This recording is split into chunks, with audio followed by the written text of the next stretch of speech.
রহমাতুল্লাহ। ইন্নাল হামদালিল্লাহি নাহমাদুহু ওয়া নাস্তাঈনুহু ওয়া নাস্তাগফিরুহু ওয়া নাউযু বিল্লাহি মিন শুরুরি আনফুসিনা ওয়া মিন সাইয়্যাতি আ'মালিনা। من يهد الله فلا مضل له ومن يضلل فلا هادي له ونشهد أن لا إله إلا الله وحده لا شريك له ونشهد أن سيدنا وحبيبنا ومولانا محمدا عبده ورسوله الذي أرسله بالحق بشيرا ونذيرا وداعيا إلى الله بإذنه وسراجا منيرا. فقد قال الله تعالى في كلامه المجيد والفرقانه الحميد: أعوذ بالله من الشيطان الرجيم.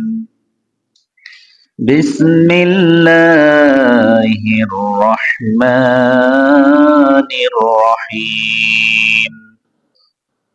تتجافى قلوبهم عن المضاجع يدعون ربهم خوفا وطمعا ومما رزقناهم ينفقون. رب اشرح لي صدري ويسر لي أمري واحلل عقدة من لساني يفقه قولي. আলহামদুলিল্লাহ, আল্লাহ সুবহানাহু ওয়া তাআলার দরবারে শুকরিয়া আদায় করি যে রব্বুল আলামিন আমাদেরকে পবিত্র জুমার দিনে সুস্থ শরীরে আগে আগে মসজিদে এসে বসে যাওয়ার তৌফিক দান করেছেন, ইবাদতের মধ্যে আমাদেরকে শামিল হওয়ার তৌফিক দিয়েছেন। এজন্য আল্লাহ তাআলার দরবারে শুকরিয়া আদায় করি। সবাই পড়ি আলহামদুলিল্লাহ। সাথে সাথে দরুদ এবং সালাম বর্ষিত হোক সাইয়্যিদুল মুরসালিন আশরাফুল আম্বিয়া রাহমাতুল লিল আলামিন খাতামুন নবিয়্যিন হযরতে মুহাম্মদুর রাসূলুল্লাহ সাল্লাল্লাহু আলাইহি ওয়াসাল্লামের উপর। আল্লাহ তাআলা আমাদের সকলের জন্য জুমার এই খুতবাকে হিদায়াতের উসিলা হিসাবে কবুল করুন, আমিন। চতুর্দিকে বিশেষ করে উত্তরবঙ্গে কুমিল্লা অঞ্চলে, নোয়াখালী অঞ্চলে, ফেনীতে এভাবে প্রায় 12টি, সকালে দেখলাম যে 12টি জেলায় বন্যা প্লাবিত। আল্লাহ তাআলা তাদেরকে হেফাজত করুন, আমিন। বন্যা অনেক ভয়াবহ কষ্টকর বিষয়, যেটা সম্মুখীন আমরা বহু বছর হয়নি, এজন্য ওটা জানি না, কিন্তু এটা বন্যায় প্লাবিত হওয়া, বহুমুখী কষ্টের সম্মুখীন হওয়া। পানিতে এবং এই পানির তীব্রতা অনেক বেশি এবং এখনো বাড়তেই আছে। তো এই ভয়াবহ পরিস্থিতি ঘটেছে আমাদের পার্শ্ববর্তী দেশ ভারত। সে হিংসাপ্রবণ হয়ে এই কাজ করেছে। এটা প্রায়ই তারা করে থাকে, এটা নতুন না, কিন্তু এবার একসাথে বহু বাঁধ খুলে দিয়ে এবং ভিন্ন পাশ দিয়ে খুলে যারা এই বন্যায় প্লাবিত হওয়ায় অভ্যস্ত না, তাদের হঠাৎ এই বন্যার মুখোমুখি হওয়াটা অনেক কঠিন। তো তারা একটা বাঁধ নির্মাণ করেছে। এই বাঁধ খুলে দেওয়ারও নিয়ম আছে। যদি খুলে দিতেই হয় তাহলে সতর্কতা বা আগাম কিছু বার্তা দিয়ে খুলে দেওয়ার নিয়ম, কিন্তু তারা কোনো আগাম কোনো সতর্ক হওয়ার সুযোগ দেয়নি। রাতের অন্ধকারে আমাদেরকে ক্ষতির মধ্যে ফেলে দেওয়ার উদ্দেশ্যেই তারা খুলে দিয়েছে, কোনো প্রস্তুতি নেওয়ার সুযোগ দেয়নি। এটা হলো সবচেয়ে বড় নির্মমতা। এতে করে আমাদের পশু পাখিগুলো ক্ষতিগ্রস্ত হয়েছে, অনেক যারা মাছ চাষি তারা ক্ষতিগ্রস্ত হয়েছে, অনেকের সন্তান, বাড়িঘর, সম্পদ, বহুমুখী ফসল, বহুমুখী ক্ষতির সম্মুখীন হয়েছে আমাদের দেশ। তো এটা হলো তাদের ইচ্ছাকৃতভাবে ক্ষতি করার একটা মানসিকতা, যেটা তারা জন্মগতভাবেই আমাদের দেশকে ক্ষতিগ্রস্ত করতে চায়।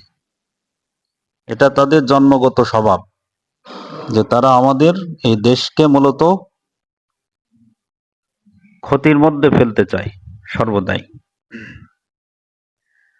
তো এই ক্ষতি থেকে বাঁচার উপায়ও ইনশাল্লাহ বাইর হবে, এবার আর অতটা পেরে উঠবে না।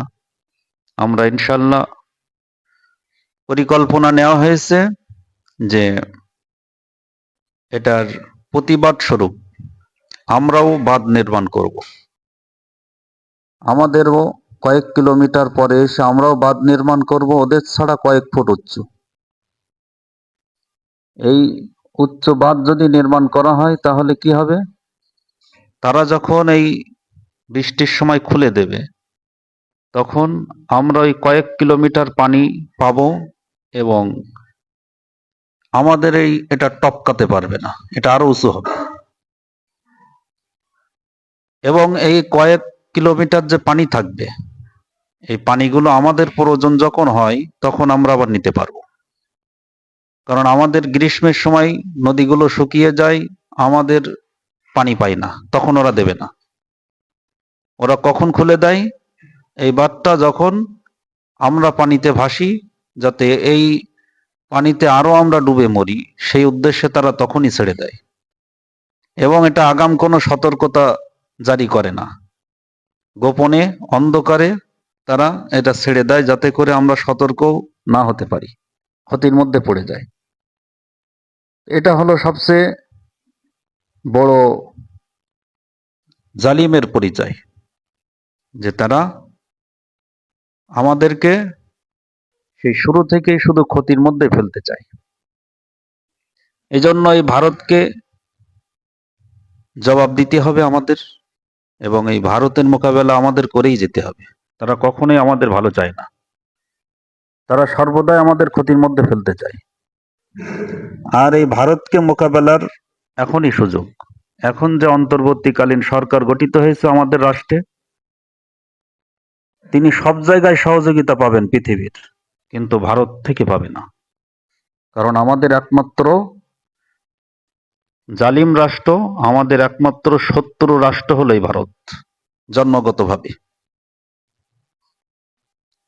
এজন্য এতে ভয় পাওয়ার কিছু না। আমরা মনে করি যে ভারত আমাদের চতুর্পাশে, তাই আমাদের এর মোকাবেলা করার ক্ষমতা নেই।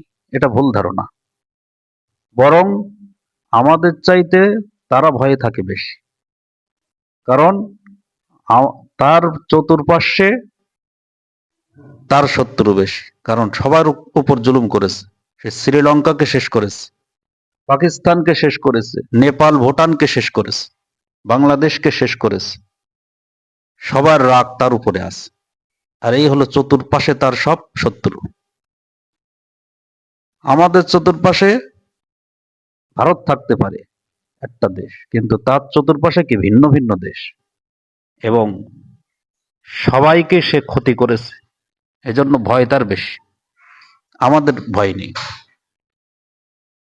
এবং মুসলিমরা সংখ্যার দিক থেকে জয়ী হয় না। মুসলিমরা কি অন্যদিকে অস্ত্র শস্ত্র বেশি থাকতে পারে, তাদের সংখ্যা বেশি থাকতে পারে, কিন্তু মুসলিমদের ইমানি শক্তির কারণেই তারা জয়ী হয় সব ক্ষেত্রেই।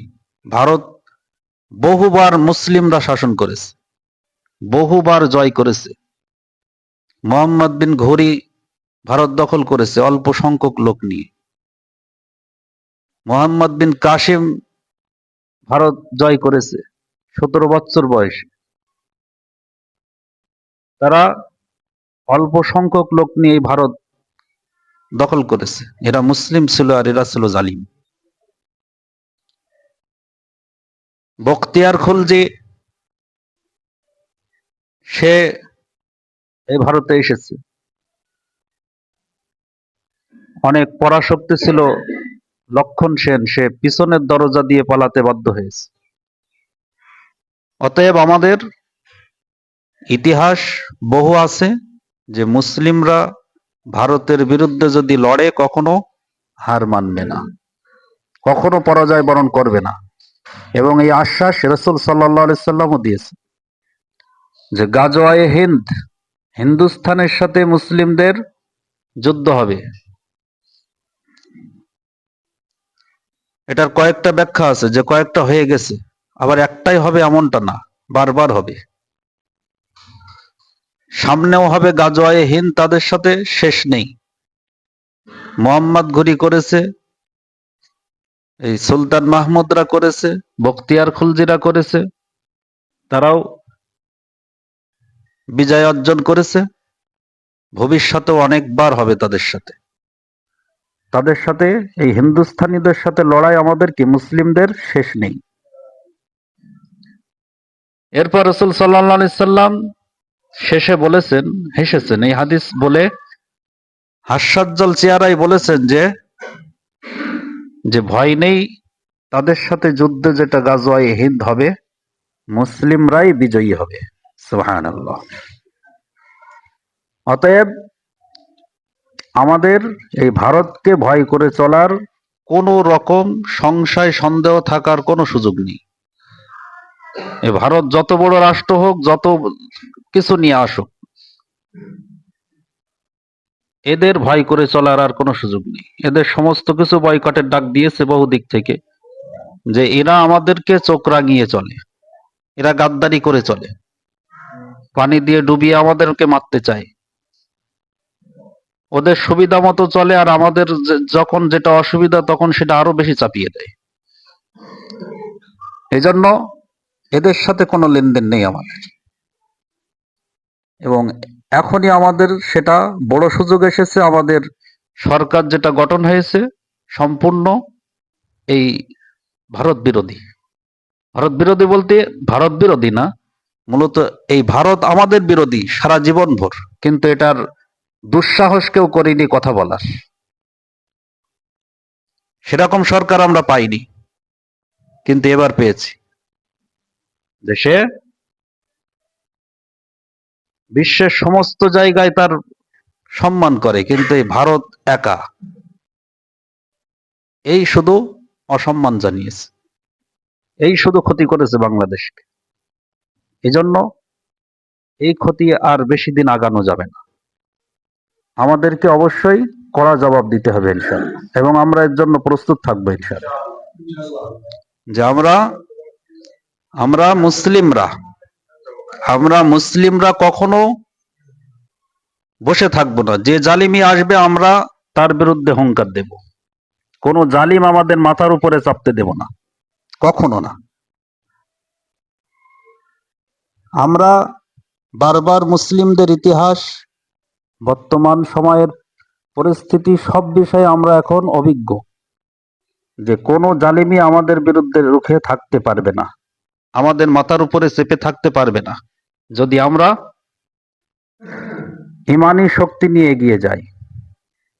আমরা যদি এগিয়ে যাই, আমাদের অস্ত্র শস্ত্র লাগবে না, আমাদের সাহসী আমাদেরকে এবং আল্লাহর উপর ভরসায় আমাদেরকে অবশ্যই জালিমের মসনাদ ভেঙে চুরমার করে দিবে, এবং আমাদেরকে যোগ্য স্থানে বসানোর জায়গা আল্লাহ তাআলা করে দিবে। সুবহানাল্লাহ। এজন্য আমরা কখনো কোনো জালিমের ভয় পাবো না। এটা হবে আমাদের আসল শিক্ষা, এবং আল্লাহ তাআলা কুরআনুল কারীমে ওগুলো করে বলে দিয়েছে